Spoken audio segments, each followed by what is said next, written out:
Welcome back to Crime Besties, to our next episode. How are you? I'm good. How you doing? Yeah, I'm good. Well, actually, to be honest with you, I'm unprepared. I feel very unprepared for this case. Yeah.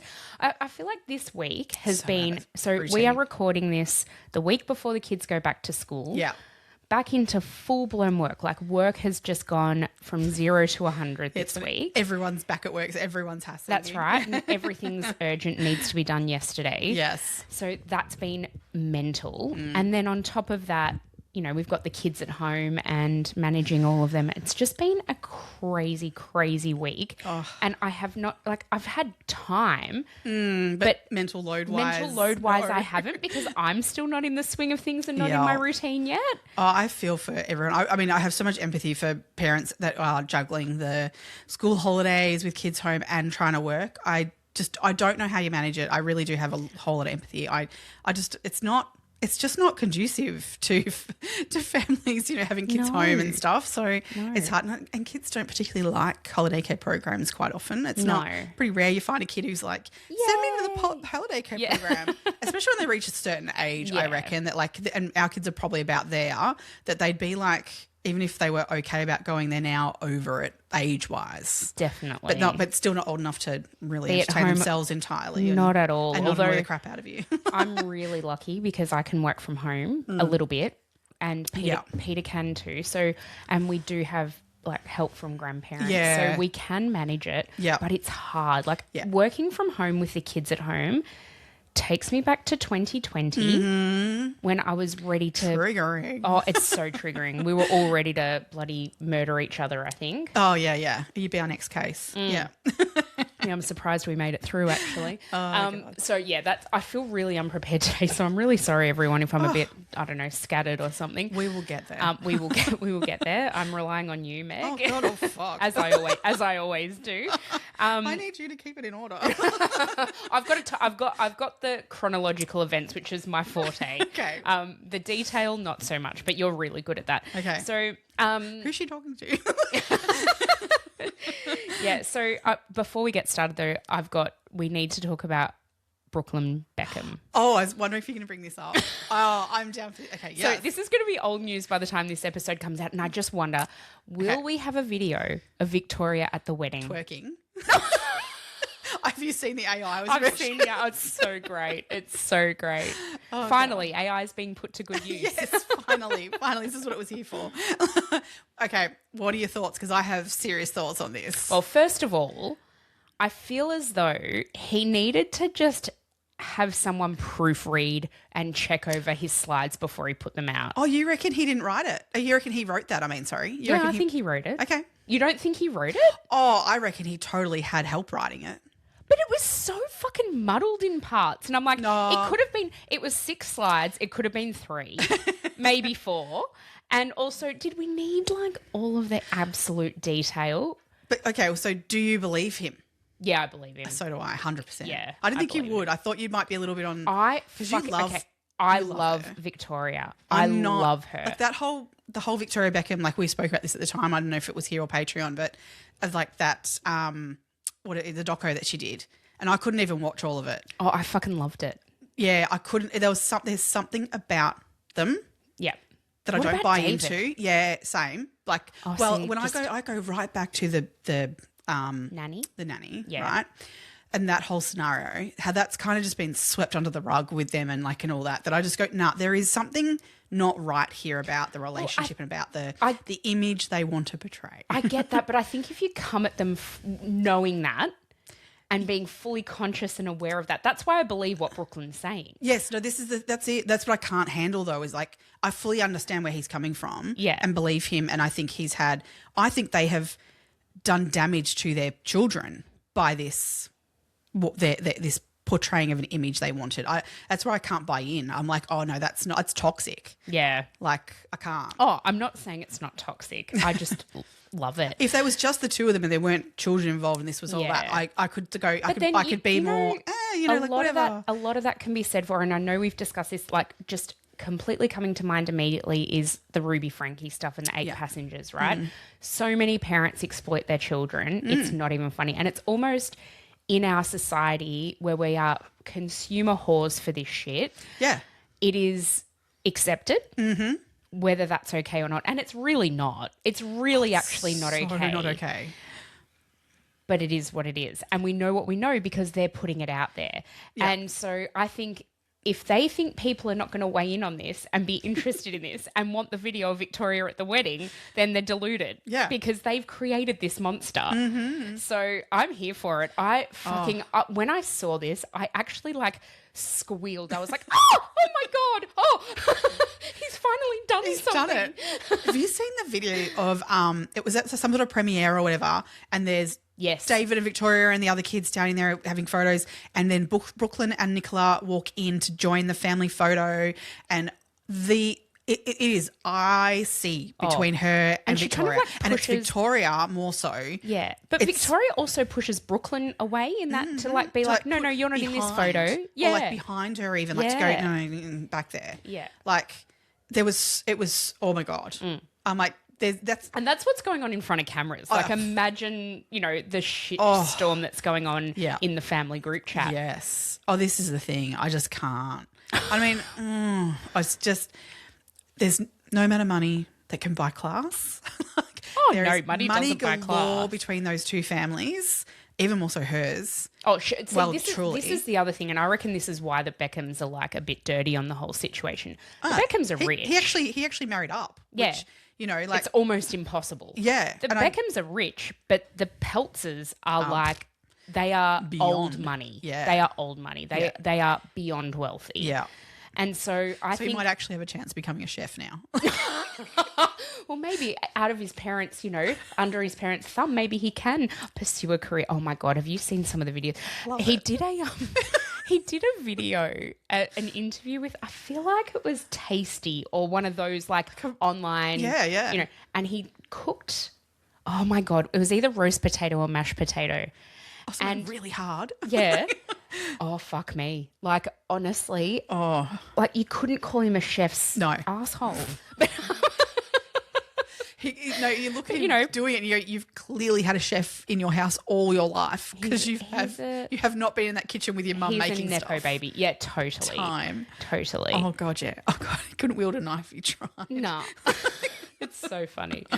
But, good on him for, I guess, trying having to a work. dream. Have a dream, mate. Go for it. You reach for those stars. Mm-hmm. Yeah. Oh, I'm here for it. Yeah. Oh, I'm so here for it. I just want to see what the outcome is.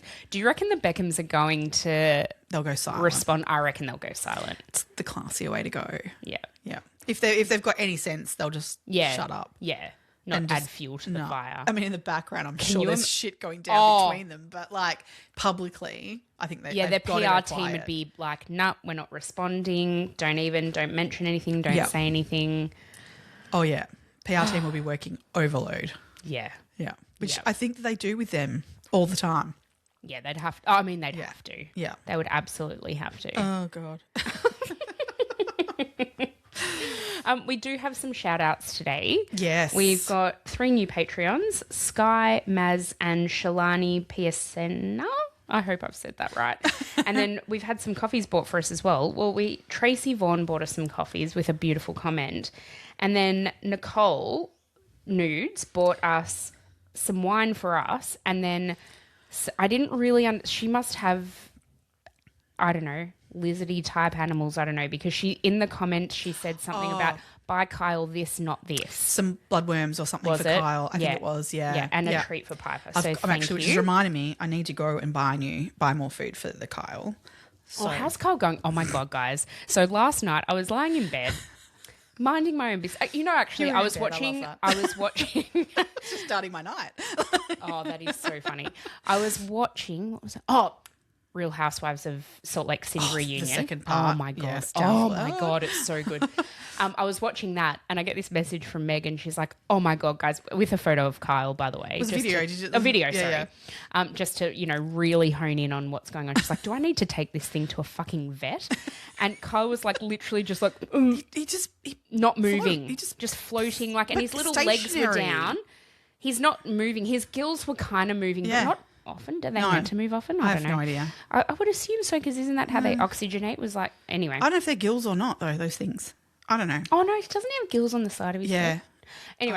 Anyway, so I Googled Because Meg was like, I've tried feeding him. He doesn't even go for the food. He kind of just like would open his mouth, but like didn't get any. Yeah. But that was the only movement I'd get out of him. Yeah. He was just stationary in the middle of the tank. Like, yeah. The weirdest, how on earth he even does that? Like, how do you even float in the middle of the water? But also he was like still. It's not like he was keeping himself there. No. Anyway, so I Googled, what do I do if my axolotl doesn't move and doesn't want to eat? And it basically came back with the fact that he's constipated. Got gas. He's got gas or he's constipated. So has he had a bowel movement? I have no idea. Wouldn't have a clue. I don't know. It said something about temperature of the water and that too. It sounds like I'm meant to like care about it. And like, I just put the food in. That's Brody's domain. If something happened to him while Brody wasn't at home, because at the minute Brody's not at home. So would you attempt a replacement? He would pick that. He would pick it. He would pick it out of. Yeah, I literally because probably looking at another pet soon. My life. You do this to yourself. I know I do this to myself. Yeah. I know. I totally do. Anyway, I was at this like aquarium-y, lizardy place, like asking inquiries. Tell everyone what you're getting. Oh, God. And we know you're getting them. Like the fact that you even went to ask inquiries means I just want to get a price and stuff and what I'm really looking at if I do this. But my older son is obsessed, and I mean obsessed. Like, obsessed. I'll say he's ASD, that obsessed. Like this is his thing. Yeah. Is frogs. Yeah. So he wants a pet frog. Well, yeah. So, oh God. Can you get one or do they need a companion? Oh, yeah, you can get one. Sounds like we're getting more than one. Why? Because I'm a fucking idiot. That's why. But how did who convinced you to get more than one? The guy at the shop. Oh, why? What's his reasoning behind it? Because my son loves frogs. And that there's all different breeds. Oh, okay. And he said you could keep them all in the same container. And the thing is that at the moment there's a special on the bigger enclosure thing that you might as well go the bigger one. And so in the bigger one you can keep everything. So what kind of frog are we talking about? I said to him, I want to stick to anything Victorian. Because we don't want heating I don't pads. want heat lamps. I don't want, UVB lamps. I don't want to manage all that. I don't want hard. I want, stick them in there and change the water. Have a look at them. Yeah. Yeah. So we can do anything Victorian. So there's about 10 different types of marsh frogs or something that you can do. A marsh frog's and then gross, are they the brownie? There's different ones. You can get albino ones. You can get brown ones. You can get spotted ones. You can get all sorts of different ones. I just think of marsh frog and I think of those like brown toady looking things. Yeah, they're kind of like that. But these were cute, actually, the ones that he had. They're only baby ones and they're quite cute. But he can also do in this enclosure that he was suggesting was a brown tree frog. Okay. Which they grow pretty big. So, reasonable size. Okay. So, I was like, oh my God. Where are you going to put the tank? Yeah, I've got to measure up and make sure it fits where I think it's going to go. Okay. Yeah. Where was I going originally? Oh. No, you need to go and get food for Kyle. No, I was looking at while they're looking at the frog stuff, I was looking, there was a tank full of axolotls. I'm like, been there, done that. And I looked at the tank and there was a black one, Kyle. And I looked at it and I looked at this black axolotl and went, that's not Kyle. Like, I know that's not Kyle. So I'm like, if I can know that's not Kyle. Oh, you're fucked. Brody would 100% know that's not Kyle. Yeah. Like, he's distinctive. Is that because you've developed a connection with Kyle? No, he's grown since we got him and he's changed. And we've... Only someone who stares in the eyes of their axolotl. I stare at it a lot because I'm really worried it's going to climb out and get me. The climbing out would just freak me out. I make sure that the water level stays low because that's what the guy said to me. He goes, just keep the water level low if you're worried about it. I eyeball that water level very regularly and make sure you need to make a mark on the glass. It's not too low, do not go above this height. Yeah, I do. I'm really, really worried about it. That would be my worst fear if we had one. Well, my worst fear is that something will go wrong whilst I'm on watch. Yeah. Because that's just, if it happens while he's home, well, then he knows that I've done nothing wrong. Yeah. Whereas if it happened whilst he wasn't home, oh my God. He'd be like, you've neglected it. You fed it wrong. I did something wrong. So it's just like, no, he's constipated. That's not my fault. I'll let him know he's constipated. Yeah. Oh God. Yeah. Watch this space. Oh, I'm an idiot. At least you get good cute dogs and stuff, whereas I'm stuck with bloody ridiculous animals. Although Piper's in the doghouse a little bit today. So I thought we had this is classic, I'm talking human toddler, dog toddler. I thought we had the toilet training down. She hasn't had an accident in days and days, always going outside, all good. 3 accidents inside today. I didn't even tell anyone, so it's not like I jinxed it. It's a nice regression there. She must be hitting like the 3-month mark. Is it like the leap. I need to look up my doggy leaps. Yeah, your doggy leaps. I'm sure there's leaps in there. Anyway, so she's actually just chilling outside at the minute, which is, not the worst thing in the world. Oh, she's so adorable. Poor little Pipes. She's gorgeous. All right, should we get into... have I done all my shout-outs? You did No, sorry. We also need to thank Amy for commenting on all of our shit. So thank you, Amy. Yeah, particularly You're the best. over on TikTok. Yep. She jumped on there and did a heap there. And thank you to the other 90 people who have now joined us over on TikTok. I have a few more friends. But keep it going. We are back on TikTok, 2.crime.besties. Yep. Come join us over there. The party's up. Happening. Yes. There's a few of us there now. We're starting to build that back up. Yeah, so that's awesome. We just need a post to go viral like we did last time. but nothing goes viral. Nothing goes TikTok's viral. changed. It's ridiculous. I don't know if you're my friend anymore. I don't know. Thank you to Rue for a case suggestion. Yes. Annie Elizabeth and her bestie. So she she said she found us recently, has been listening to our back catalogue, and she sent a link to our show to her best friend, which is like literally one of the best things you can do to help us get our show out there. So thank you. Your best friend will love you. And she's like, she said to her bestie, who does this remind you of? So welcome. There's other crazy mental people out there like us. Yay, Yay. join us. Yeah. So, and then also, oh my God, so at work this week, your workplace is quite small, but does everyone know that you do this podcast? Yeah, currently I think so. Oh, well, in the broader sense of my work, definitely not. Okay. Yeah. Yeah. I hope not. I haven't told them. I know. So at my work, like the the people I talk to all the time, they obviously know. Yeah. I had my door shut. I had a meeting the other day. I had my office door shut, and I finished the meeting, opened the door, and there was a work colleague standing outside my door, and she's like, I thought I knew you. I thought I knew you. I love it. And I was like, oh God, what have I done now? Yeah. And she's like, I just found out that you've got a podcast. And I'm like, oh, who told you? And she's like, I'm not revealing my sources. But then she's gone and told like all these people about it. Oh, and I'm like, oh, I've had to say to people, oh my God, I'm so sorry. Like the first 9 episodes, the audio's not very good. Like the standard response when people find us. Yes. So I should probably do a shout out to Portia.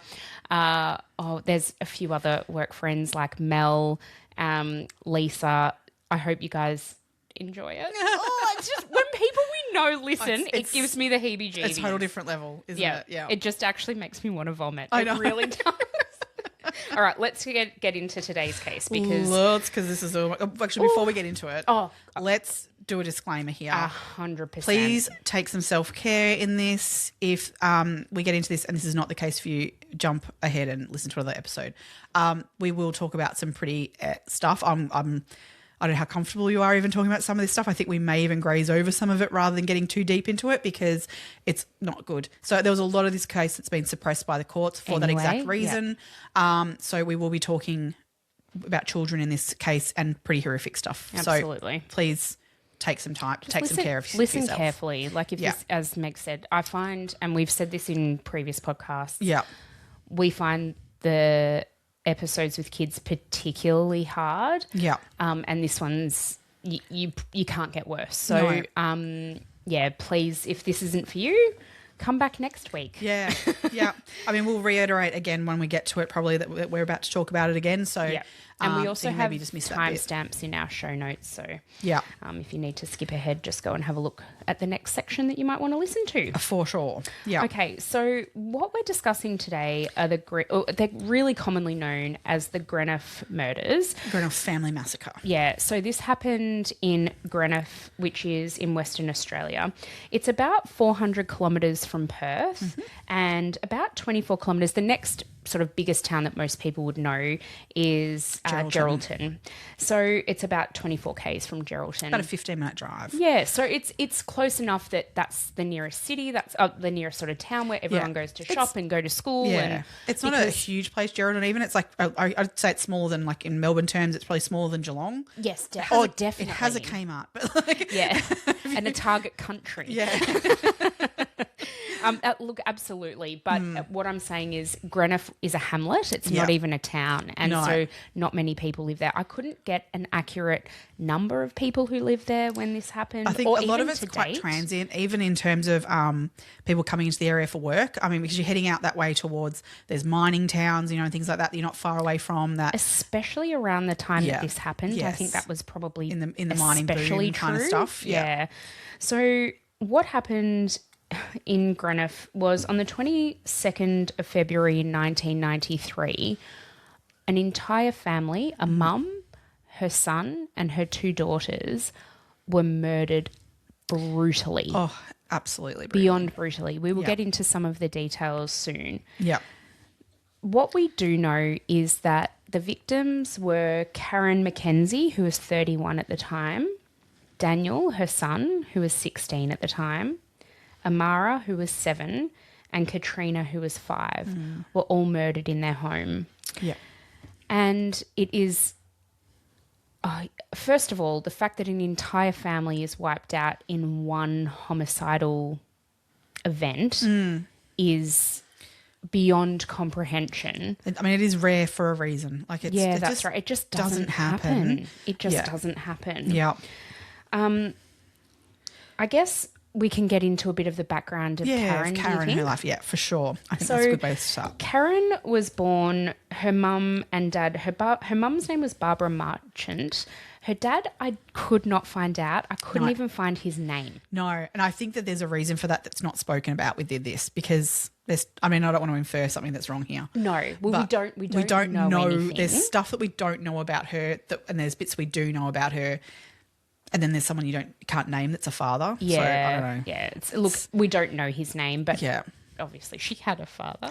Yeah. She also had a sister named Evelyn and 2 brothers. So they lived in Queensland, and that's where Karen grew up. Yeah. Karen and her sister and her 2 brothers grew up with her mum, single mum, for most of her upbringing. Yeah. What we do know is that Karen was sexually assaulted all we know is that it was by a family member. That's all that's out there in the press. And so was her sister. And as a result of that, they really did form, I mean, I guess sisters generally, like often, will have a really close bond. But I think the trauma that they endured as young girls, like Evelyn is older than Karen, but younger than Karen. Sorry, younger than Karen.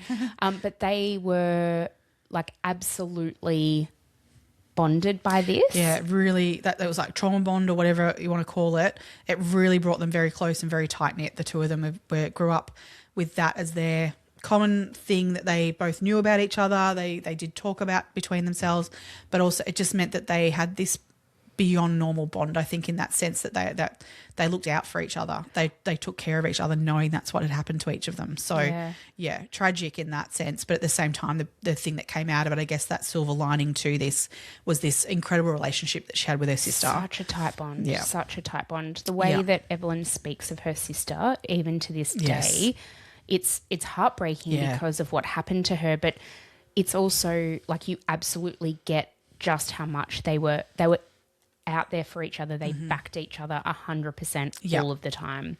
Yeah. When Karen was 13 years of age, she fell pregnant. Oh, I thought she was 15. Or she must have been 14 when she fell pregnant, 15 when she gave birth. The baby. Yeah. Right, sorry. See? Details. Normally I'm all over this shit. So she fell pregnant, and I mean, teenage pregnancy... it can go very much all over whichever direction it can, yeah. That's it. It did cause a rift in their family, in that her mum didn't think it was okay for her to be pregnant at that age. And I don't know if she was kicked out of the house or whether she decided to leave, but she needed to get out of the family home, and she did that. Now, I do not know how a girl of 14/15 could have the wherewithal to establish a home for herself and her unborn or newly born child without the support of the father, because he had no involvement in this whatsoever, aside from being a sperm donor. And she did her best. Yeah. For 2 years. Yeah. And then when Daniel was 2, so Daniel was born, when he was 2 years of age, she actually just couldn't do it anymore. She had no money. She had no support.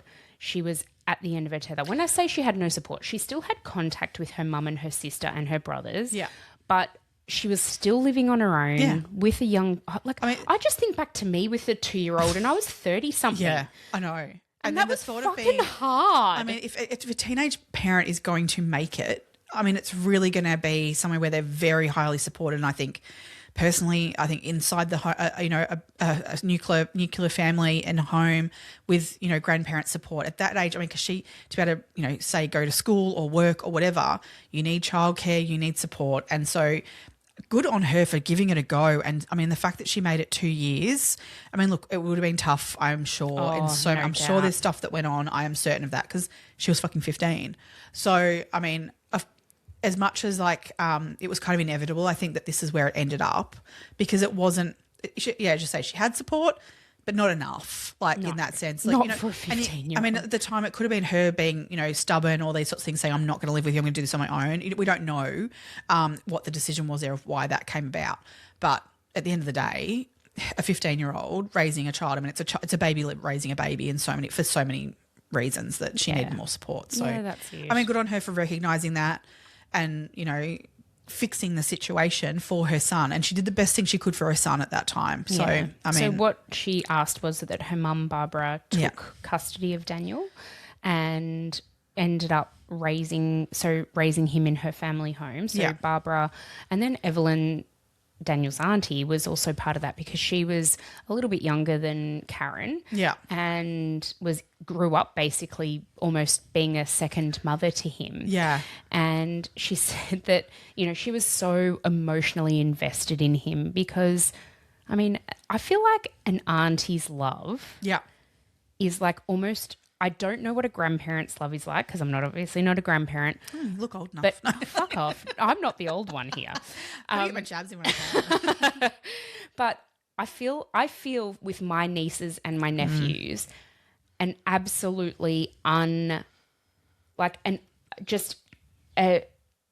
absolute love for them. Yep. And I don't need to parent them. No. I just get to have all the good bits of them. Shit. I know, I literally had get this conversation with my niece the other day. Yeah.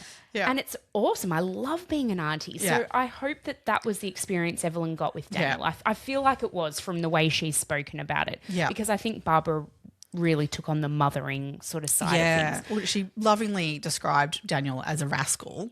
Bit of a rat bag. Yeah. I mean, and from all accounts, he was literally that. He was cheeky and got into trouble, but at heart, a really good kid, And a really lovely kid. Yeah. He really cared for the things he cared about. Yeah. Didn't like school. No. Didn't really want to go to school. Yeah. So as he was approaching his 16th birthday, he decided that he wanted to go and live with his mum. So in the meantime, Karen had actually moved to Perth and she actually moved to Geraldton originally. Yeah. And she met a man by the name of Alan. Alan. Well, thank that's you. his surname. Yeah. And they had 2 daughters. So they had Amara and Katrina. Yeah.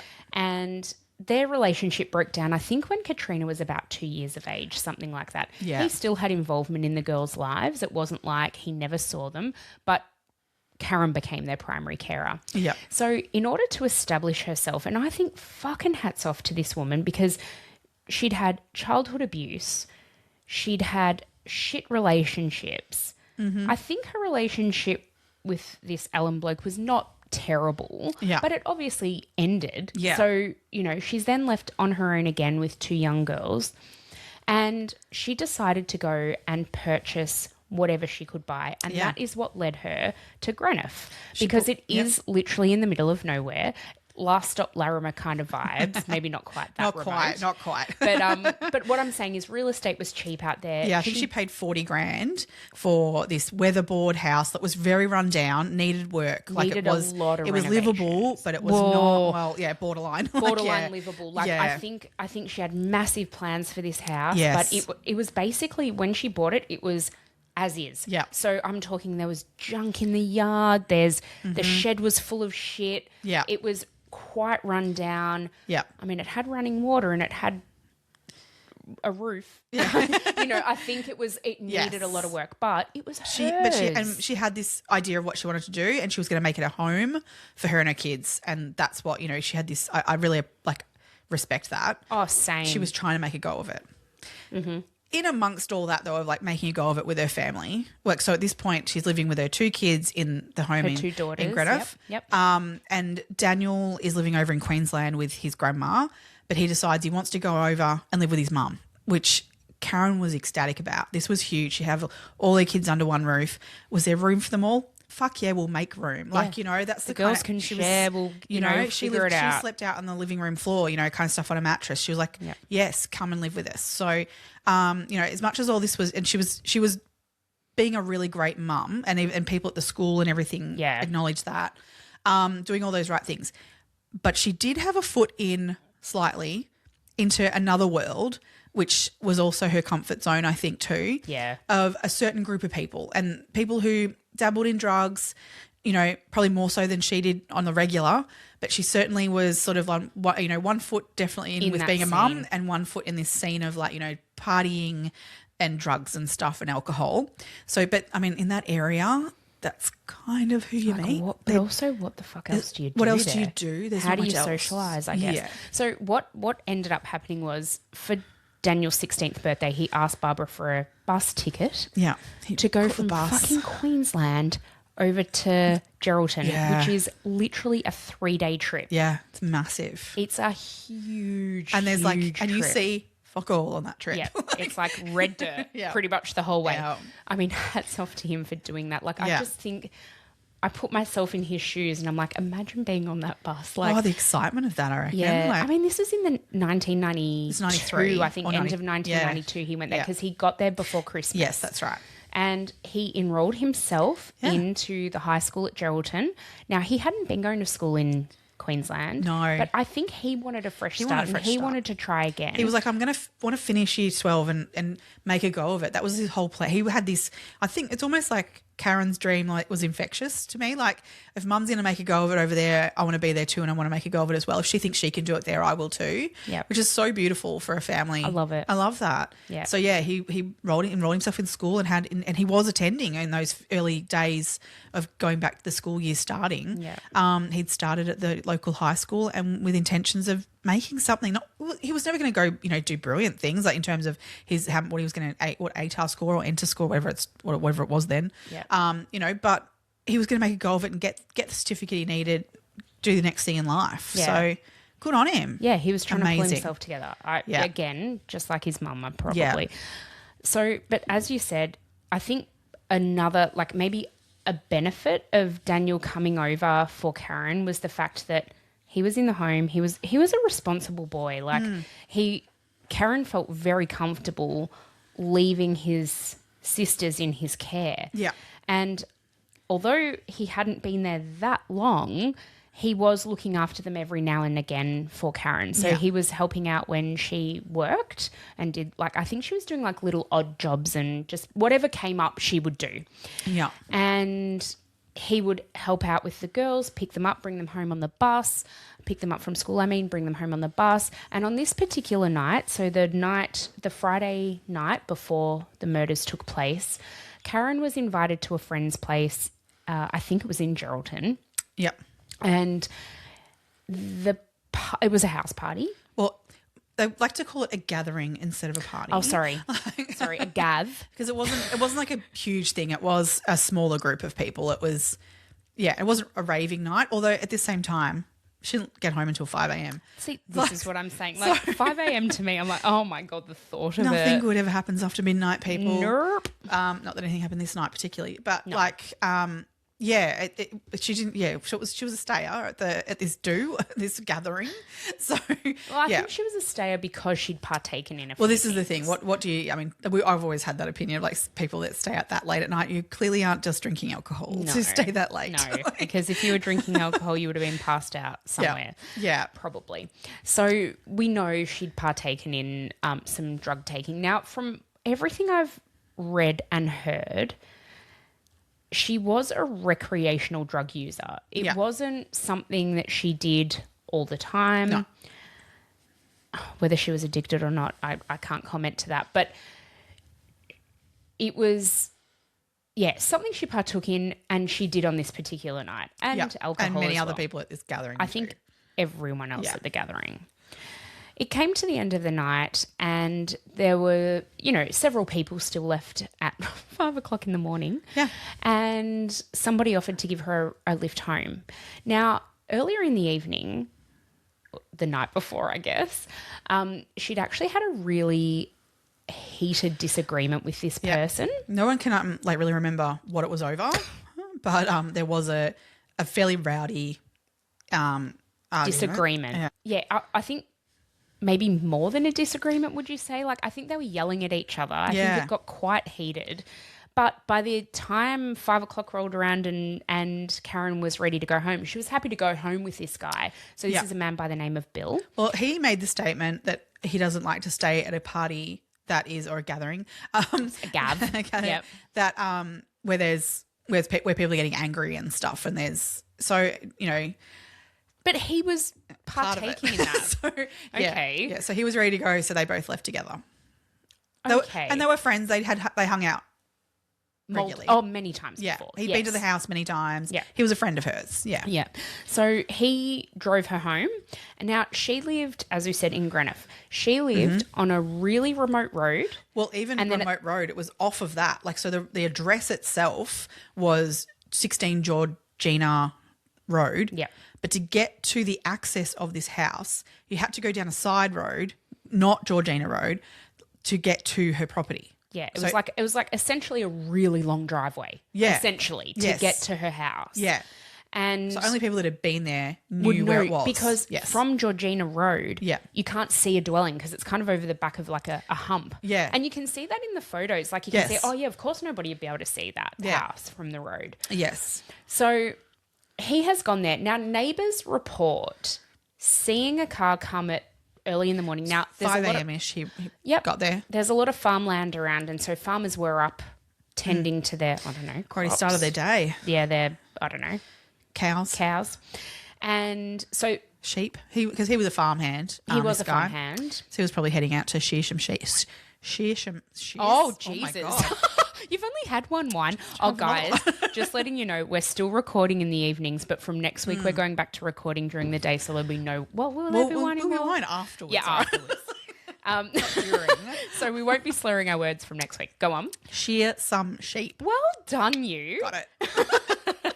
Yeah, so the farmers attest to the fact that they saw a car, dropped Karen off. Yeah.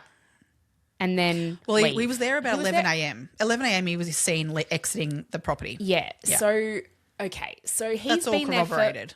It is. So he's been in her house then for 6 hours. A bit under 6 hours, because I think they got home at like 5:30 something. Yeah.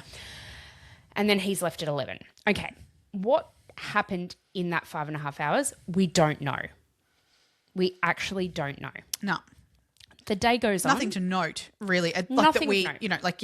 Yeah. Everyone's fine. Everyone's okay. Yeah. The day goes on. It all goes as it does. It's Saturday, so the kids don't have school. No one needs to be up early to be, ferrying people anywhere. And the day goes on as it does. Yeah. Then that night, the girls go to bed at their normal time. Everything's great. Everything's fine and dandy. Yeah. Karen, at some point during the night, also goes to bed. As you mentioned before, she was sleeping in the lounge room so that Daniel could have his own space and a room where he can close a door, which is very important for a teenager. Yep. And then Daniel, though, being 16 years of age at the time, he was up all night, sleeping all day, especially on a Saturday night. Typical teenager. watching movies, who knows, fucking around on, I don't know, who knows, watching TV. Were computers even a thing then? No, I don't 93, not really. know. No, Maybe. 93. No, I don't think out there you would have had a computer, would you? Not with internet access. That's for sure. Anyway, whatever. He was doing whatever teenagers in 1993 did until 3 o'clock in the morning. Now, he notes that, well, this is all now from here on. This is what we think happened. Yeah. And I think it's fair to say that it's pretty accurate. Yeah. I think the way things have gone about, there's not much dispute about this. No. Daniel sees a car, headlights of a car, Yeah. coming up their driveway, and he probably thinks to himself, it's 3 hell would o'clock that in the be at morning. 3 Who o'clock the in the morning? fuck is that? Yeah. Has someone taken a wrong turn somewhere? Yeah. Like, mum's asleep. It's not like someone's coming for her. Weird. So he walks out the front of the house as this car's approaching the home. Yeah. Now, I would assume the headlights of this car are on, which is blinding at 3 o'clock in the morning in the middle of nowhere. You know, it's not like there's ambient light anywhere. Somebody gets out of the car Yeah. and Approaches him and bludgeons him to death. with an axe. Yeah. Yeah. Like brutally. So brutally that his face is unrecognizable. Yeah. Okay. The actual injuries from him have been suppressed. All we know is that it was severe and he couldn't be identified from his face. Yeah. All right. So I think should we now go to the next? Yeah, we'll say morning? what happened that night, I guess. Yeah, and that okay. This person then entered the house and found Karen asleep In the lounge room on a room, mattress. On a Yep. mattress. And approaches her and does the same thing to her, hits her with this axe brutally to the point where she is, convulsing from this attack. She is again and again and again hitting her until she has stops moving and completely is absolutely dead. Like continues to even hit her once she is dead to ensure she is dead. It's bad. It's so frenzied and brutal. Yeah. We now know that this person he went rummaging through the house. We know that this was him looking for drugs. Knowing that Karen was a drug user, went hunting for drugs, but couldn't find anything of that sort. So we now get to some awful stuff. So if you want to tune out now, can tune out now. I mean, this is awful as it is. Just to this point. The thought that it can get worse is really full on. Yeah. What he does find in a drawer is some cream, some sorbeline, and he takes that with him back into the lounge room. He repositions Karen onto her stomach and onto her all fours. And so he uses the couch as a prop to kind of keep her up on all fours. Now, we're talking a deceased corpse that he's positioning in such a manner. Yeah. Go on. Uses the sorbeline cream that he has found to then rape her dead body, which And is sodomise just horrific. At this point, obviously, there's still the two young girls in the house. He then, I think thankfully they didn't wake up. This is the thing. Absolutely, I think thankfully neither of them woke up to any of this. That he went in first into Amara's room, the 7-year-old, and again did the exact same thing to her, and then moved on from her into young Katrina's room, the 5-year-old, and again brutally murdered her with the axe as well. He has then left with the axe and the cream that he used and gone back to the car, exited the scene and left. I think it's also, I think we need to mention, Yeah. we know that Amara's deceased body was also sexually Yes. assaulted. I think we just need to say that for completeness because, and also to understand, I mean, this is brutal to the nth degree anyway, but the depravity of this, she was 7 years of age. Yeah. I can't even, we don't know the extent of it. I think, honestly, thank God we don't know because we know more it's about sickening. Karen and her death because she was an adult. Anything to do with the kids underage was suppressed completely. So, but we can make assumptions based on the charges that this person later received, that we know what potentially happened to whom. Yeah. But it's just horrific that just absolutely disgusting. Yeah. So this person's left the scene. That's that. The following day, so the same morning. Well, the same morning. Yeah. Sorry, midday of that Sunday. Yeah. So 3 a.m. is when this all occurred. Midday of that same day, on the Sunday, two friends of Karen's. Now I'm going to get their names wrong. Ron and Dina. Were in the car. They were driving to Karen's because they were going there to help her fix some things for the house that she was planning on with fixing up this place and everything. And Ron had really kindly offered to help her out and do a few odd jobs and things to fix up some stuff. I think Ron was quite handy. Yeah. And so, and Karen just needed some help, doing the things that you're not quite sure how to do yourself. Oh, well, I just sent a meme to a very good friend recently and said, no, I don't need a husband. My best friend has one.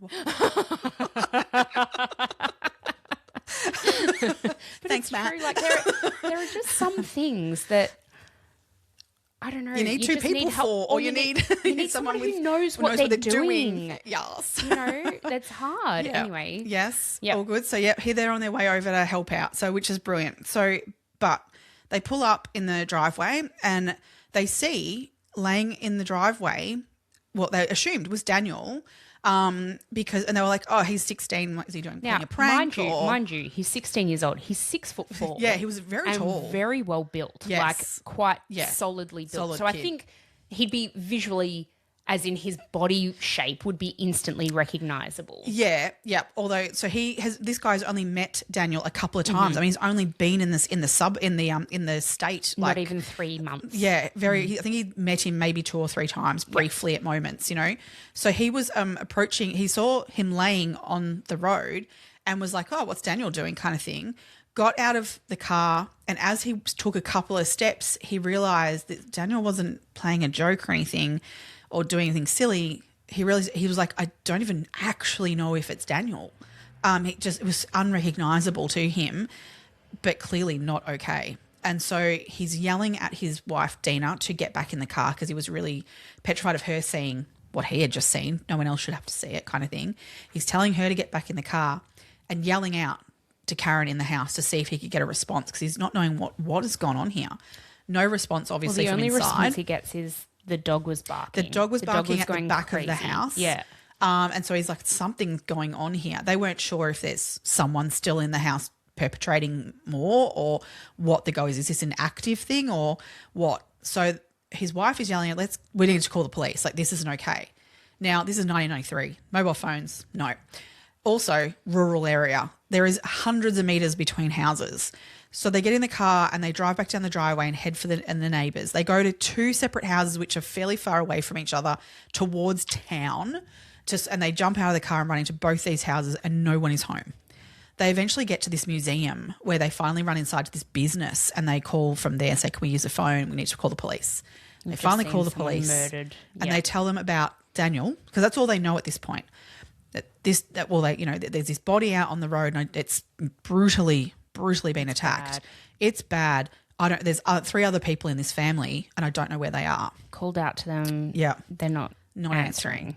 So the cops are onto this immediately. They dispatch a team. Now, I have to say this case, I mean, we have done plenty of cases where cops have fucked up the investigations. I've actually got that written in my notes. I want to praise the Western 100%. Australian Police, the Geraldton Police particularly, and then also the Perth CBD Police that came into this. 100%. Holy cow, did they do everything right. Everything. So they immediately get on the scene and they've immediately contacted bigger cops from Perth to come up as well because it's a 3-4 hour drive from Perth to where they are. 4 hours, yeah. So, I mean, I've done the drive. It's not an easy drive either. So they've got to get, detectives and stuff up there from Perth. But the thing equipment, is, like they needed, they knew they needed forensics. They needed, it wasn't just sending up a cop car. It was sending up. They need to get all the gear and get everyone together. Because the thing is that the cops from Geraldton were so good. They immediately knew they're dealing with an outdoor scene, which is hard to preserve in the best of times. And we're talking February. Heat. and wind Now, in that outdoor scene. 100%. And they preserved as best they possibly could tire marks, foot marks, everything outdoors as much as they could. That was their first priority. Although I have to say, when they got there, obviously they've got to clear the house and make sure there's no perpetrator in the house, all those sorts of things. But which they did. They did do. Yeah. So, which I'll go to the back to that. Yeah, we'll talk about that in a sec, yeah. But yeah, so when they arrived, they obviously went into the house and entered in and discovered, unfortunately, poor Karen deceased in the living room. I mean, these police officers they saw the worst of the worst this day. This is damaging to them for life now as well. They've all seen things they shouldn't have to see. They've all got kids potentially of, similar ages to between a 16-year-old and the young girls 5 and 7. You can't tell me that majority of those cops don't have kids of they've those said ages. that. They've actually, some of them are on record having said that. Yeah.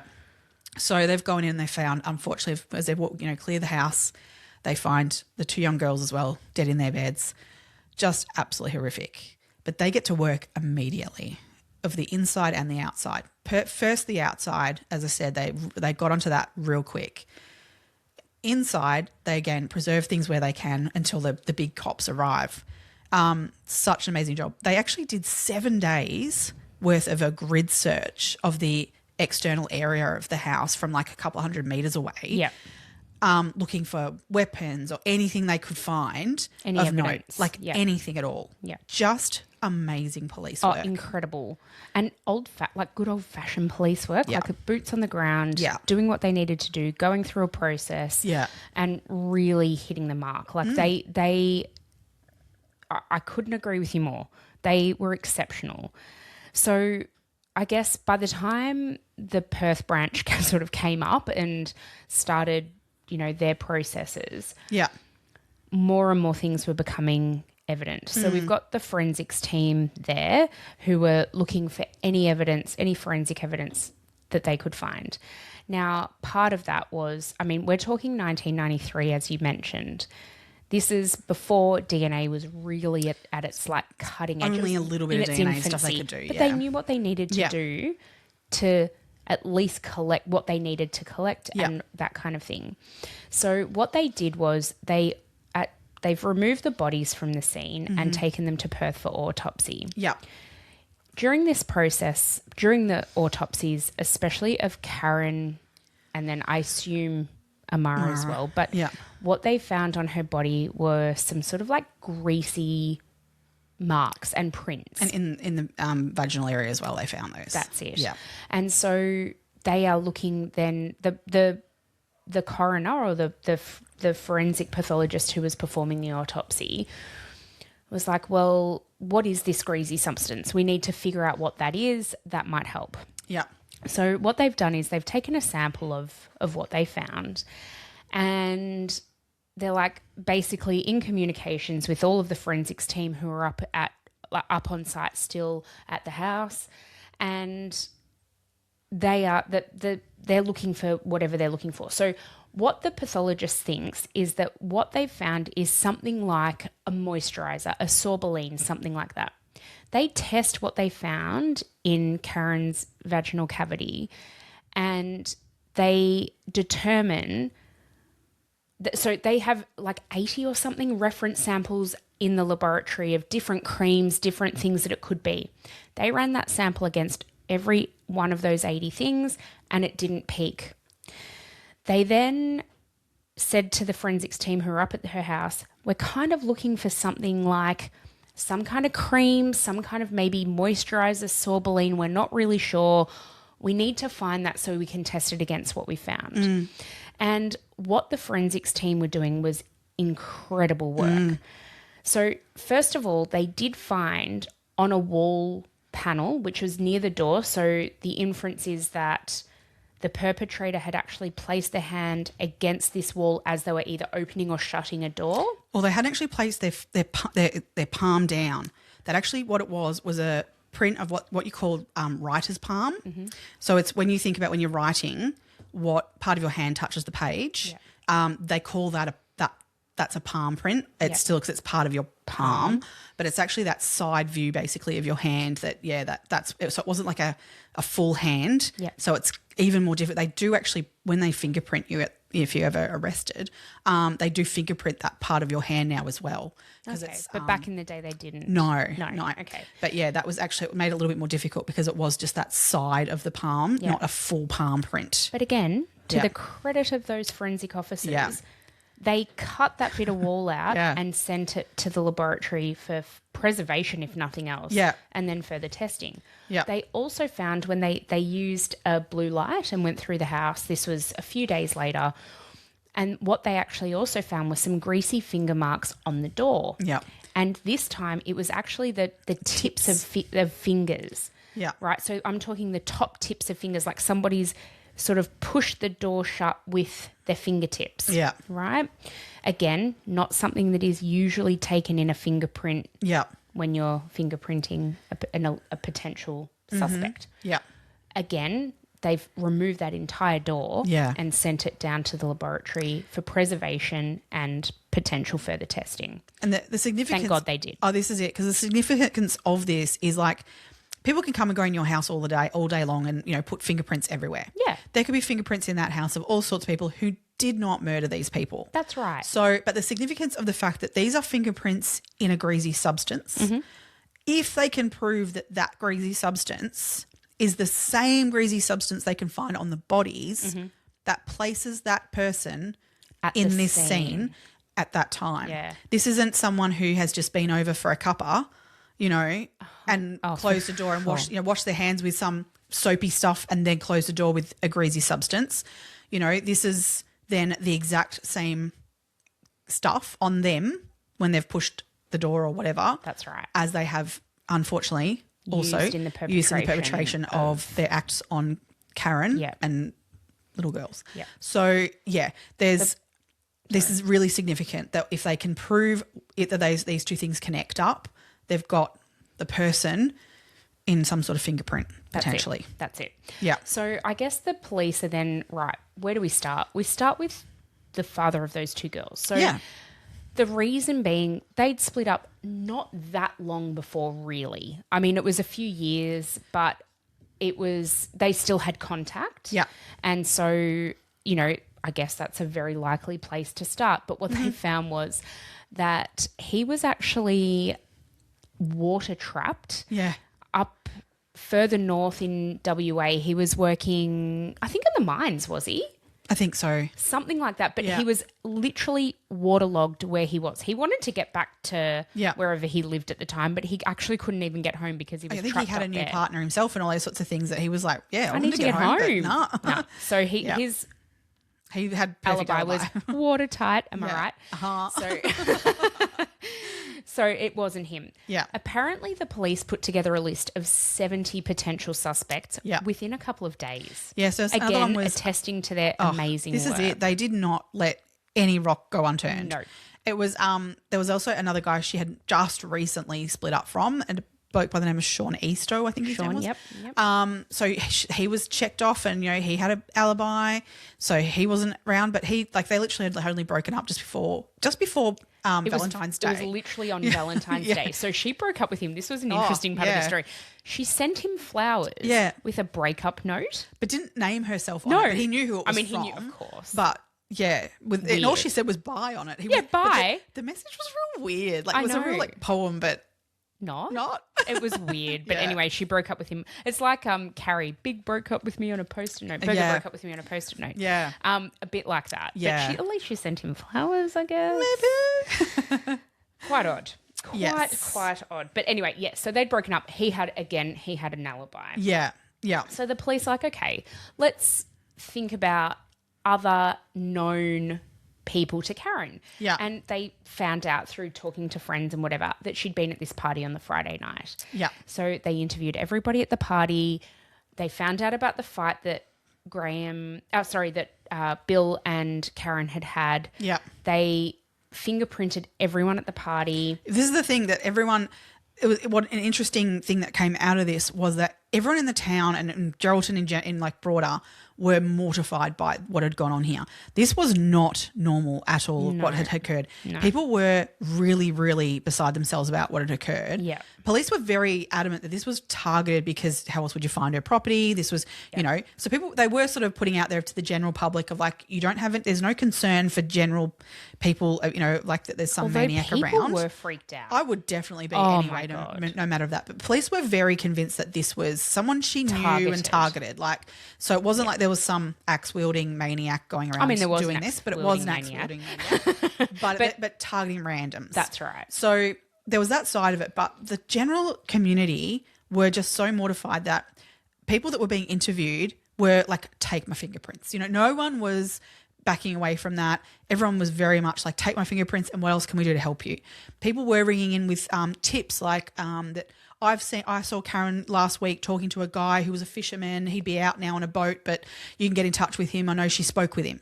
You know, like they tracked down. That's why they ended up with quite a long list because people were so forthcoming with wanting to help the investigation.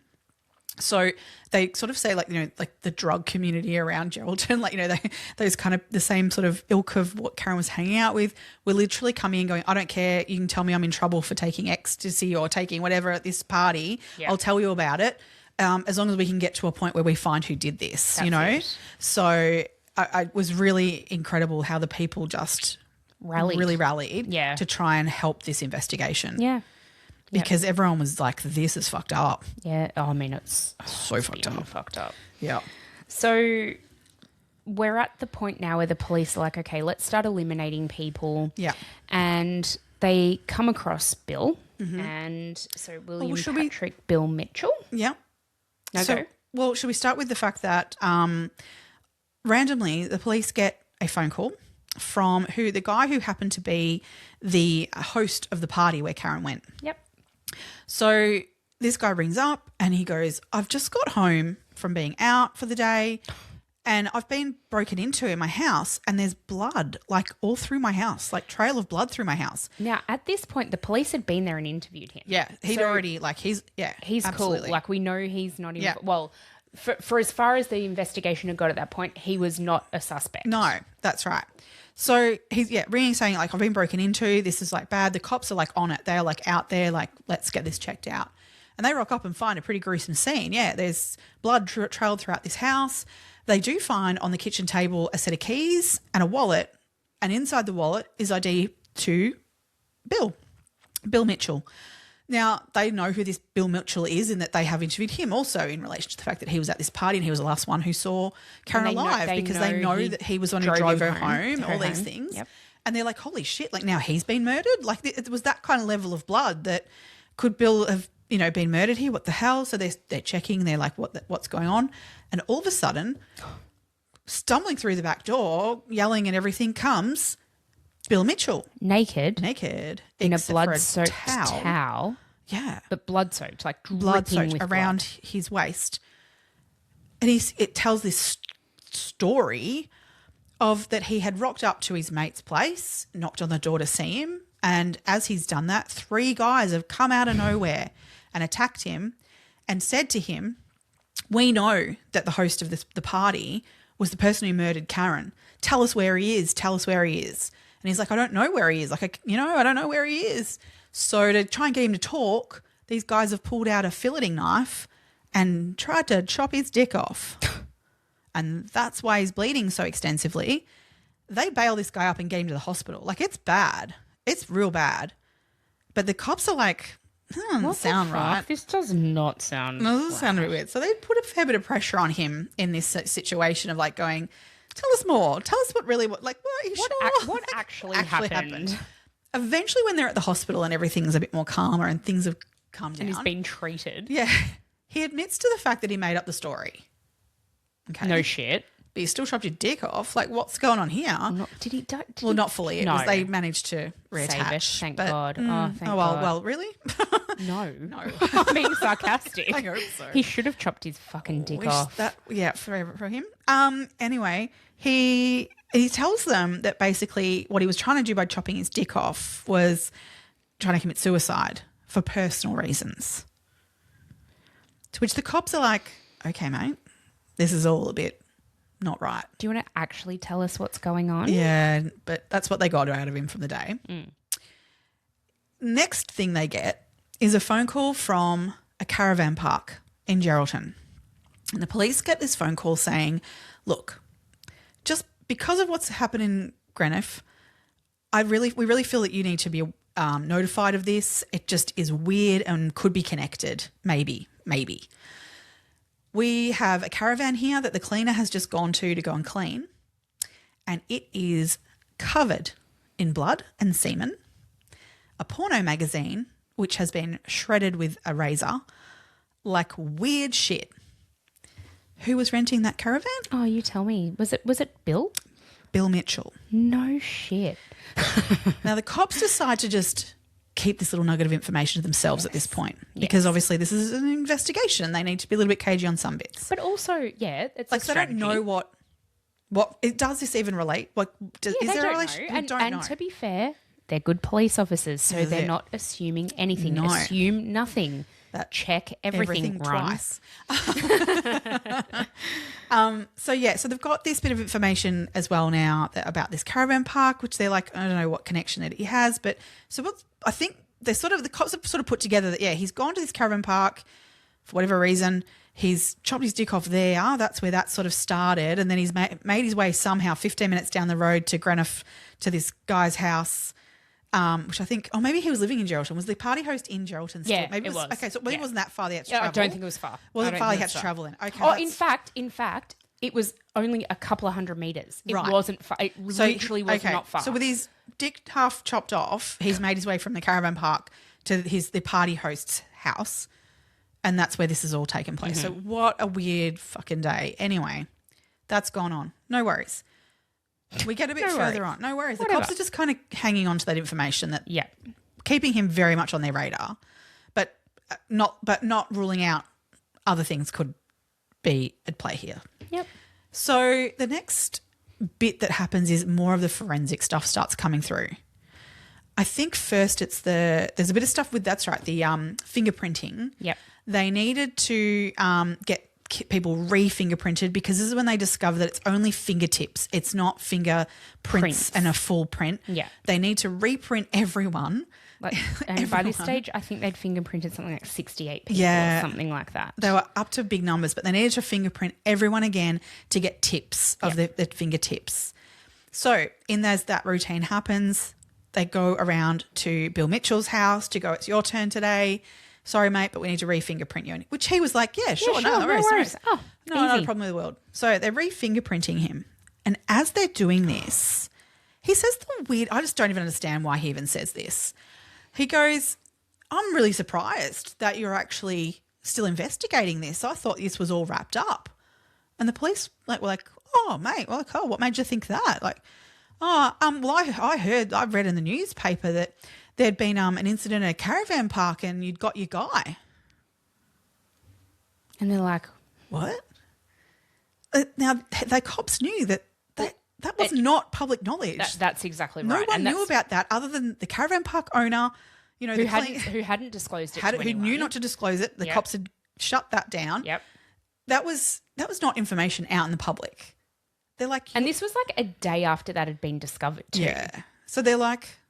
You're like naming yourself. Yeah, you're fucking putting weird. yourself in it, you fucking idiot. I mean, he was just So following so that, dumb. two major things happen. One, his fingerprints match. Fingertip Fingertips. prints. Yeah. Fingertips. They match, which they're like, bingo, okay, but still, we know Bill Mitchell has been in that house multiple times, not... he was definitely there the night prior. That's right. Sort of thing. So that doesn't rule him as being... allowed to be there. Allowed to be there. No issue. So his fingerprints in the house, not necessarily a smoking gun. No. But what they next find is that the greasy stuff that made those fingerprints matches the stuff found on the swabs from Karen and her daughter, which then puts him... there for the scene of the murders. That's right. So we've got his fingerprints in the greasy sorbeline that was used to penetrate Karen and potentially Amara. Yeah. So they've got their guy. Yeah. It's pretty wrapped up. Yeah. They actually trail him for a bit longer still, just to see if they can get more on him, because But obviously you don't want to. It wasn't that long though. It was only a day or two, I think. A couple of days, I think it was. Yeah. At this point, we're like 5 weeks from the murders. It took about 5 weeks before they arrested him. If you think about the amount of work that went into those 5 weeks, like it's not like they were resting on their laurels. They were investigating this so thoroughly. Oh, this is it. And that's what they didn't just go, oh, we've got him, bang, we're going to go arrest him. Yeah. Because, I mean, at the end of the day, you do want to have all your T's crossed and I's dotted. Like, I mean, they don't want to fuck up here and not, they know that it's him. But now to have something fling back at them that then's going to make him be able to get out of this? That's right. And this is the thing in Australia that they need to be 100% sure, because double jeopardy laws apply. Yes. So they need to make sure they've got a watertight case. Absolutely. And so they needed to investigate this all the way through. Yeah, yeah.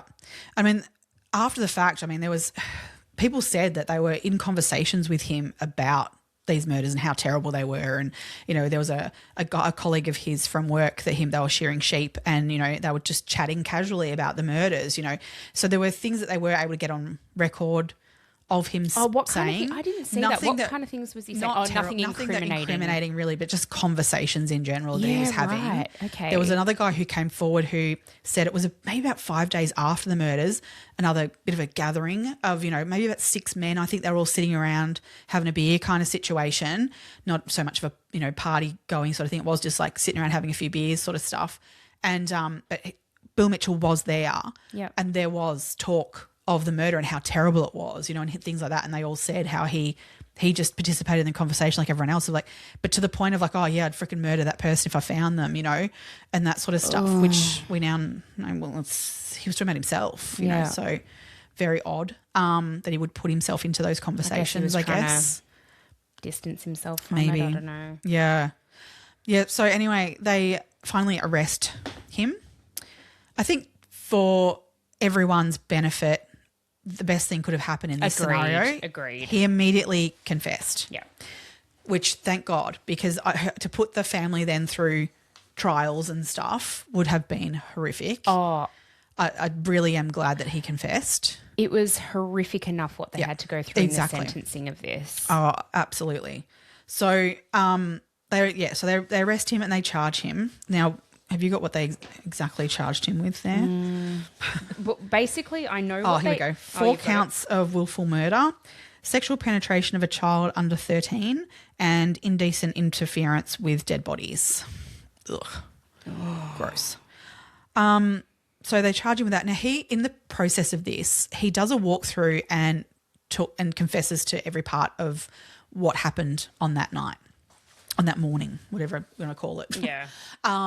And he discusses the fact of how he arrived and Daniel had met him out the front and that he had just attacked him with this axe and gone at him. He walked, apparently the way he described every killing was so detailed. And graphic. And very graphic, but as if he was like just explaining any other thing. Like, definitely. This gets me though. Yeah. Because I'm like, I wonder whether his recounting of this and the way he recounted it has a bearing on then what came of his sentence. Oh, I don't know. I don't think it did. I don't know. Because I think it's unfortunately which we can get to the sentence stuff. I think that was just basically WA law that put that into place. I just think – anyway, sorry. Yeah. Keep going with where you're at. So, yeah, in this process he talks about what he did with each of the murders. He explains how the fact was that he left with the cream. So then that solves that issue that they weren't able to find it in the house because he left with it. But also the axe that he took, and he said that he threw the cream in a dumpster and the tomahawk axe that he used, he threw that in the Greenough River at a place called Devlin's Pools, I think it was called. So he was able to direct them to exactly where he threw that in the river, and they were able to find it and they retrieved it. And they had, this is 5 weeks later when they retrieved And it. it's been in water. Been in water all that time, and they found hairs sludgy water. still on the axe. Yep. So again, that was just more evidence that linked him to the murders. I mean, the fact that he could even point out where it was and it was found, but then it also was very evident that it was the axe used in the murders. Karen's murder especially. Yeah. So that's just awful, just absolutely awful that was like that when they found it. So he really just he had no emotion around what he had done. And the other thing that he told police was that he didn't know why he'd done it. He knew he'd done it. But he had taken a shit ton of drugs. So for like 48-hour period, we're talking like, so the gathering he'd been at with Karen. Yeah. Left her place at 11 that morning of the Saturday. Yeah. He had continued still taking more drugs to when he arrived at their place at 3 a.m. He'd basically been taking drugs straight for 48 hours. Cannabis, alcohol, and amphetamines. Yeah. So he was on like an amphetamine-fueled rage.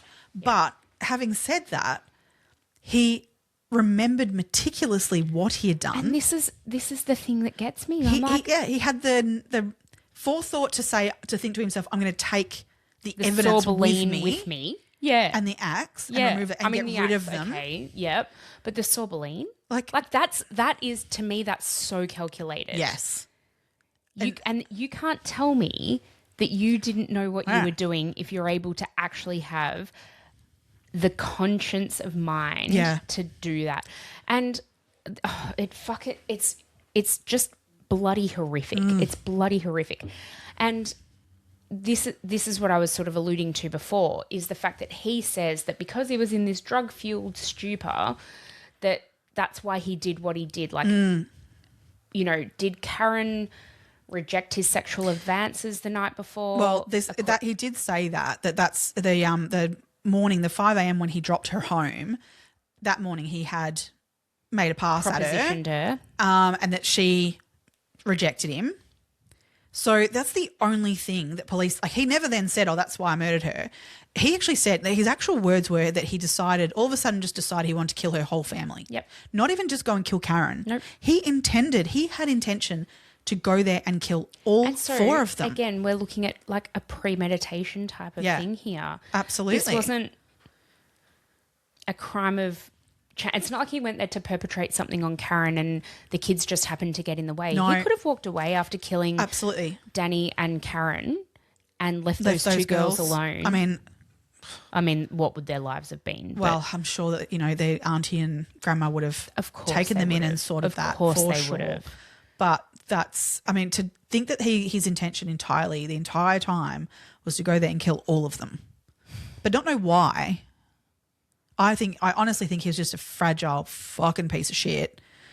And his ego was rejected. He was rejected. And he's like, I'll fucking kill them all. I'll show her. What disgusting, depraved wanker. He is the fucking lowest of the low. Yeah. Yeah. He's the biggest fucking piece of shit. Oh, God, I can't even. Now, we're at this point of like, the family have been through hell. I mean, we're talking Barbara, Karen's mum, her sister, her brothers as well, but her sister in particular has been very vocal around all of this.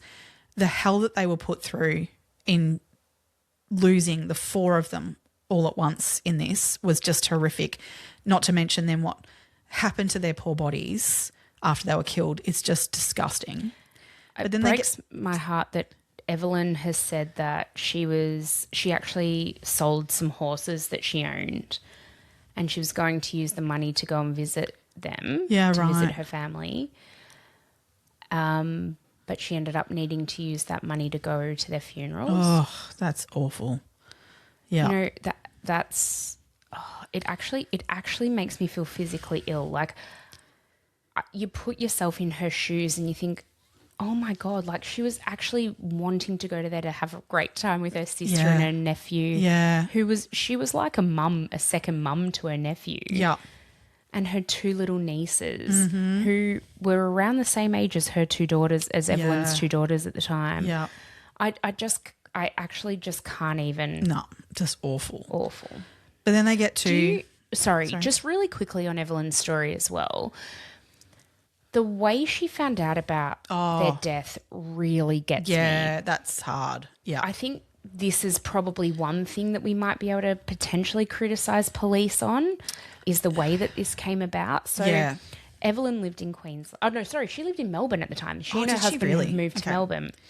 And I think they moved for his work. That's right. Now I remember something about that. Yeah. And what happened was she'd been trying to call Karen for days and days and days. No answer, nothing. Yeah. Her brother, who I believe one of the brothers lived in Perth, and he'd seen on the local Perth news that a family in Greenough, a mum, 3 children, the ages hit the same ages as Karen and the kids, had been murdered. Yeah. Now, he then contacted Evelyn and said, this has just been on the news. I don't know what's going on, but I've tried calling and I can't get in contact with them. Evelyn and her husband were actually going out that night, and what she decided to do was tape the nightly news, and they went out, did whatever they were doing, came home, and Evelyn couldn't shake it. And so she and her husband decided to call the Geraldton police and find out what was going on, but they couldn't tell them. They didn't tell them anything that meant anything. Still didn't tell her anything then. Oh, I thought they told her. It wasn't until later on, like they were persistent. I think it was actually Evelyn's husband who just was not taking no for an answer or at her direction. She's like, I can't do this. Yeah. The next day, so I'm talking now Monday. Like over 48 hours. No, it was over 48 hours later. Even the Tuesday, God. A police officer knocked at her door and she was like, well, I actually know what you're here for. I've been trying to get confirmation officially, but I know why you're here. Oh, God. So imagine that even, like that to me. And that's the thing, like I'm certain then, because she was trying to ring her sister and like home phone situation. Yeah. I'm sure like the phone's ringing constantly, or not constantly, but every hour and then every couple of hours, However kind of stuff. Yeah. Well, there's police potentially in that house doing their search. Didn't they think to themselves, like, there's someone's trying to contact her? Maybe one of them could have picked up that phone. I don't know. I don't know what the protocol would be in that situation. That's awful. Yeah. I feel so deeply for Evelyn. Oh, I really do. Oh, God, yeah. Because she's taken this on. She's taken the brunt of this on. Well, because then we hit like the sentencing with this, which so obviously because he's pleaded guilty. Yeah. The judge, look, he took it all into account of what had happened, which was horrific. And what he did was he sentenced him to life imprisonment. However, there are some laws in WA that were a bit weird. That basically he stated it. He goes, this was the hardest decision he's ever had to make in a judgment. And for whatever reason, he made him eligible for parole after 20 years. There was some sort of rule in WA where 20 years was equivalent to life. So there's natural life, which is his natural life, the perpetrator. But then there's life as in sentencing, and technically in WA that was 20 years, which 20 years isn't life. Like it's not anyway. Anyway, that's what he was sentenced. The Crown then appealed that. Rightly so. They were like, that's not right. It's 5 years per person. That is not okay. Absolutely. And let alone the rest of what he did. That's for the murders, like let alone everything surely else. Then you could at least he should have been sentenced 20 years per, like life sentence per person that was murdered. He was, but it was sentenced to serve concurrently. Why concurrently then? It's got to be, I hate that shit. It should not be concurrently. Nope. Why? How can you sentence someone to do that at the same time? Nope. Consecutive only. Got to be consecutive. It wasn't. Yep. Anyway. Yep. So it's appealed and the appeal was won. So basically it was then changed to the natural life of Bill Mitchell. So he was then, and while there was in amongst all that, people were calling for the death penalty, and all these sorts of things because of the heinous crime that he'd committed. But this shits me that then he gets then last say, and the final appeal that can be made. Like you can't make that many appeals like on a case. No. So once we hit this next appeal, this is the last run. Mitchell makes another appeal to the sentencing, and he wins it, and it goes back to being eligible for parole after 20 years. So So that was 2013. He was originally meant to be eligible for parole. He was meant to be eligible for parole. So he goes up for parole, which, I mean, that family are just being tortured again. Oh, it's re-traumatizing. It's so awful. Absolutely re-traumatizing. And at the time, in 2013, he was actually moved from one prison. He was at Casuarina prison, which is a maximum security prison in WA. He was there, but just coming up to that 2013, he was moved to Bunbury Regional Prison, which is like a prison farm, is a lower security level. So people started being like, "Fuck, they're like getting him ready." Well, that's why they moved him there. Yeah, that's why they moved him there, because that's the next step before getting parole. So everyone was like, "Shit, like he's going to get out." Like this is, which is just can't even think that that's even possible. Can you? No, no. And so anyway, he was declined at parole. Thank God. But then 3 years later, because this is what the rule is in WA at the time, that after 3 years, you get another go at it. You can try again. You might have been rehabilitated in 3 years.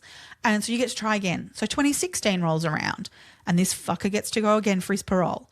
Fortunately, it was denied in 2016. Now, at this point, there's uproar. Like this poor family, and now every 3 years, like so then he's eligible again in 2019. So this could go on forever. That he could recall this every 3 years. This poor family are going through these parole processes. So Evelyn, she wrote this amazing letter. Can I read it? Please. I'm not going to read the entire thing, but I'm just going to read a little excerpt of it because I think it's worth it. It's really really well done. So Evelyn says, "My two youngest daughters were very similar ages to Amara and Katrina. And as I have watched them grow over the years, I continually think of what sort of life my nieces would have had. They were very happy little girls who adored their mum and brother. They had beautiful smiles and had the innocence of life stolen from them in the most barbaric way. I cannot ever forgive the way in which they died. Children are so defenceless and pure of heart. I do not understand how anyone with any sense of right or wrong could do what was done to them. My nephew Danny was a real rascal, but he had a heart of gold. He would never have let his mum or sisters get hurt if he could help it. He was a strong young man and was over 6 foot tall.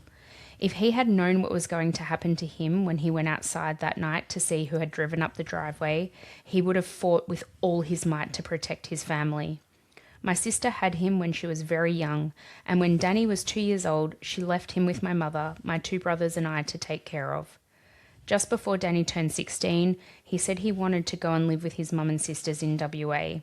He had decided he wanted to make his mum proud, and he was enjoying his new life with them. Karen went through many difficult times and had to fight hard to achieve what she had in life until Mitchell cut her life short. She wasn't perfect, but she overcame obstacles to get her to the point where she was buying a house to make a home for herself and her children. I was very proud of what she achieved. It was always Karen and I against the world when we were children. She was the best sister, always looking out for me and keeping me safe when we were young. When we were older, I got to return the favour over the years, but it kills me to know that I wasn't there to help protect her and her family when she needed me most." This is it. The trauma of her family is just horrendous. There was another quote from Evelyn somewhere, I don't know if it's in that or not, that she said, "We've all got a life sentence for this." That was in this letter. He should have a life sentence as well, which is just so true. As we talk about the untold, toll of these incidents. Mm-hmm. Now, Evelyn's daughter, when this all happened, Karen wrote journals. And her daughter had these journals, and her daughter read them and really connected with her auntie. She didn't know her that well because they'd obviously lived on opposite sides of the country, but she just connected with these journals. Now, Karen had gone through a lot of depression in her life for a number of reasons, like in terms of relationships she'd had and things that were going on with her for her life. But obviously she was finding ways through that and working out, which was amazing for her. But Evelyn's daughter really, for some whatever reason, connected with a lot of this depression and things that was in these journals. And she ended up committing suicide, which is, Evelyn now feels like, that's just another toll of this. Oh, Oh, I couldn't agree with her more. Absolutely. And I mean, it's just so tragic. Then, as you say, she would have been a similar age to either Amara or Katrina at the time. I mean, such a young girl at the time. She wouldn't have known about too much of what was going on. She would have known enough. That's for damn sure. You know, and then as she's got older, she's read these journals and things and knows more about it. I believe she took her own life 3 weeks or so after she turned 18. Yeah, yeah. It was just too much. It's just awful. It's impacted, you know, so many people. Yeah. And Evelyn, like the trauma for Evelyn, I just think she's been through so much. And the ripple effect that you were talking about before, I think it's directly attributed to the fact that her family suffered the fate they suffered. Yeah, yeah. At the hands of this psycho, drug-fueled fuckwit. Yeah, yep. Totally. And this is the thing that I find really offensive about the judge's remarks in sentencing. He says that I'm paraphrasing, this isn't a direct quote at all, but basically he said that he feels like it was a drug-fueled rage and therefore rehabilitation is possible. How can you annihilate an entire fucking family with such extreme... Like, we have been doing this, what is this, our 75th episode, something like that. We have not come across something this brutal yet. No. This has got to be up there. This has got to be one of the biggest ones. There. Well, because the other thing is that was stated in the appeal, the final appeal, the defence lawyers, what they appealed on was the fact that, again, reiterating that they thought that he was rehabilitatable, saying that being put in prison for his natural life would be something you would keep aside for something like a serial killer. Oh, fuck off. And he's not. A fucking serial killer. And now he doesn't meet the criteria. I know. Instead of meeting the criteria for a serial killer, he meets the criteria of a masochist. Yes. Now, I'm sorry. What point do we kind of go that a serial killer is worse than a masochist? I don't know. And especially if you take into account the sexual assaults as well. This is the thing that I feel like got lost in all of it. It fucking infuriates me. Yeah. He decided to take those drugs. This is it. He decided to be this is what drinking and shooting up. The defense lawyer said that, dope. You know, with him being in prison and being off drugs and things, he then isn't, a risk to anyone in the community. No. Like, so let's put him back out in the community where he can get back on those drugs and again cause another massacre, which then puts him in the category of a serial killer. I'm actually just not interested in even thinking about that. No, because the simple fact of the matter is, I truly honestly believe this, right? That he committed this murder, which, yes, doesn't meet the criteria for a serial killer, right? But a masochist. However, if the cops weren't as good as they were at their job, I can guarantee you he would have done it again. Yeah, agreed. So, no, he's not a serial killer now, but if he had been left to do it again and they hadn't done their job, yes, he would be. And we want to stop that. Can I just say as well, okay, I get that our prison system is intended for rehabilitation. Yes. For most prisoners. And this is what he was sort of saying was that, I can't come to that. that serial killers can't be rehabilitated, so that's when you don't give them, any parole. Well, I don't give a shit. I'm sorry. Stop.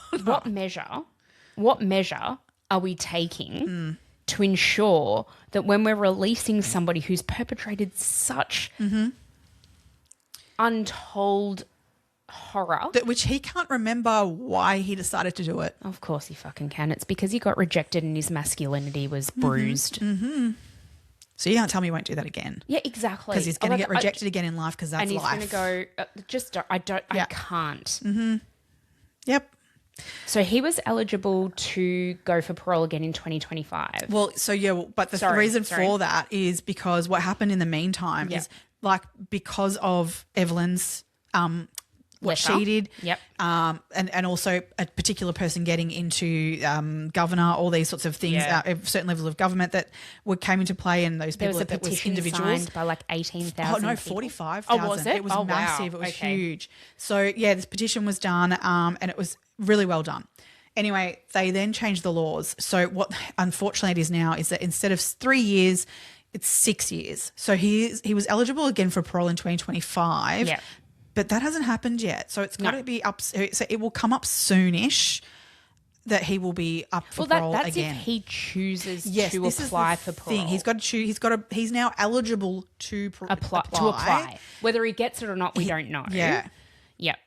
So in the meantime, though, also Evelyn, to her credit, amazing woman. Amazing. She took at a point. She chose to go in and meet with Oh him. my God, in this prison. gets me. Yep. She is amazing. So strong. She went in there with an intention. She didn't really want to know why he did it because, to be honest, there's no doesn't matter. excuse for this. There's no reason. No.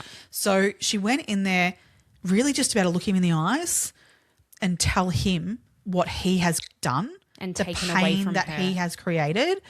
And so I just And she also says that she wanted him to know who Karen really was. Yeah, because, that's right. You know, I guess Evelyn assumed that he knew the partying side of Karen. He didn't know all the shit that she'd been through in her life. No. How hard she'd fought to be where she was. Oh. The things that she'd overcome in her life. How much she loved her children. How much she loved her sister. And how important she was to so many people. Yeah. And all of the kids as well. I think, how brave. How God, brave yeah. is Evelyn? That piece of shit sat there and said to her that he has an intention of getting out and that he's got the idea of that he has eligibility for parole is what keeps him going every day. What a cock. Ugh. She said to him at the time, she said, I told him as long as I've got breath in my body, I'm going to do everything I can to keep him inside. And she said this, she's like, until either I die or he dies, Yep. I will fight to the ends of the earth to make sure he doesn't get out. I hope that he hears that and then doesn't bother for parole. I think he will. I know. I know. honestly think he will. When I was looking up, when I saw that he was eligible to apply again in 2025, I was like, fuck. Yeah. Looked it up. Obviously, there's nothing to find No, yet. there's nothing there yet. But, I mean, we'll keep you guys updated if we do find anything. But Yeah. he deserves to Rot in die hell. and rot in prison. I don't know. I wish Maybe some other prisoners could find him. I don't know. Well, this is the thing. He's also a protected prisoner. Yes. I hate that. How fucking bullshit is that? Somebody needs to finish the job and cut his dick off. Wouldn't take much. It's surely just hanging on by a thread. Disgusting. Gout dick. That's a Real Housewives reference for anyone. For anyone playing home at home. That's Playing not my along at bingo home. card for this year, though. Okay, where'd that come from? You know what I'm talking about, right? I do. I was going to say. I just was like, oh, if you that's just a reference I haven't heard in so long. Oh, God. Oh, God. I mean, the other thing I just wanted to touch on a little bit of like William, his full name's William. William Patrick Bill. Mitchell. Yep. Bill. Now, look, he didn't have the greatest of childhoods. No. And I don't want to dwell too much on that side of things in that, he was raised in a very, very poor family, went to school and was bullied horrendously. His mum died when he was 11. Yeah. He had a shit childhood. Yep. The only reason I'm bringing this up, though, is that this is where I think we can go back to and tick the boxes on him being a serial killer. Yeah. This is where I come back again, where I think more psychological assessments need to be done, Yeah. where we can assess people at this point and say, nah, mate, you're not You're getting at out risk. because you meet this criteria Yep. of you are what makes a serial killer. Yeah. Like, I think we need to also say at this point is not everyone who has an upbringing like his is going to end up mass murdering somebody. Well, the but simple fact he of the matter had is Karen could meet criteria potentially for her trauma that she had in her childhood. for sure. Now, she didn't go around axe murdering people. No, she actually was tried trying to make a go of it. Yeah. So I literally looked at this case and went, this is an example of a victim here who has done everything in her life to try and get away from the trauma that she has had in her life and build a life, based so off unfair. of so much stuff that's gone on for her. And I have so much respect for her for doing that. And then this evil piece of shit who has also had trauma in his life, but is instead of trying to make a life for himself and do better, does what he does. And it's just wrong. And how do we avoid this shit? Keep him in jail, especially after they've done this stuff. I mean, absolutely. There is no way he should be getting out. Like that is not even a question in my mind. No. I hope I don't know what else we can do but No. hope he never gets out. I feel for Evelyn because she's got the burden of this on her shoulders. Yeah. Of fighting this. I mean, at least I guess now it's every 6 years instead of every 3, but You can breathe a still, little bit between, because I feel like 3 years but would it just would come around still like be hanging that. over your shoulder, like over Totally. your head. Yeah, I don't what's the think you would next ever step? be able to let it go. No. You know, even, okay, something might happen, you know, this year. Let's say he doesn't get out. Well, then she's probably thinking, all right, well, how am I going to keep this going again for next time? Yeah. Yep. I mean, we're talking now. I mean, this murder occurred over 30 years ago. Yeah. I mean, and she's still having to battle this. Yeah. It's just horrific. Yeah. Yeah. She's an exceptional woman. Absolutely. Especially given, you know, she's had so much trauma in her life too. I mean, by the sounds of it, she's got a very, very supportive husband Yeah. and children. Yeah. Thank goodness for that. Yep. But, you know, this is still her burden, you know? Yeah. And I know she doesn't see it as a burden, as in, you know, she would do anything for her sister and her children and, you know, her nieces and nephew. Yeah. But seriously, Absolutely. yeah. All right. Oh, that was a heavy one. It was. Did you struggle researching this one this I had week? to take breaks. Same. Yeah, me too. Yeah. I found myself, I was actually listening to that Crime Investigation Australia. I was just listening to it as opposed to watching it the other day. That actually. I watched it. Oh, but, you watched it as well? I was watching it again, listening to it, not watching it today, just to refresh my memory on a few things because, as I said before, I felt so unprepared. And I actually had to turn it off. Yeah. Like, it actually really... There are a few things that happened in that, and I was like, oh, no, Yeah. I actually can't. I don't want to hear any more about it. I'm done with that had now. to do other things whilst I watched it, so I was distracted. Like, it was like I had to do like two things And it's at like, once. yeah, you needed your brain to not just be focusing on that. No, absolutely. Yeah, but worth a watch though if people do want to. And the other thing I think it's worth noting is the fact that, you know, these cases, these things I think are so important to talk about because we're keeping the memory of these people alive, but we're also, you know, I think people need to be aware that the justice system is not it's fallible, it's flawed, and there are ways that people who perpetrate fucking events like this can potentially be out amongst the community again. But also sometimes the cops do damn good work, so don't even bother doing this shit because you'll get caught. Don't even. But unfortunately then the justice system in the courts won't do what they need to do and you'll probably be out after 20 years. So it's kind of this It's so vicious cycle of sorts, isn't it? Yeah. All right. Next week we're heading to South Australia. Oh, Adelaide always brings Adelaide. it. Oh, don't they though? South Australia has some spicy cases. Loopy. And this one is Angelica Guevara. Is that how you say her surname? Yeah. And yeah, this one we just did a quick because we were like both of us when we were looking, we were like, hold on a minute. I knew I wrote it on there, but I was like, who is this? Because I was like, I'm pretty sure I haven't added this one. This was a Meg one, or someone suggested it to you, maybe. Possibly, yeah. And yeah, we just had a quick look. I'm like, oh, looking forward to researching this one. Yeah, very interesting. Yep. All good. Adelaide always knows how to bring it. That is for damn sure. They sure Some do. crazy ones from there. All good. All right, well, stay curious, crime besties. Bye.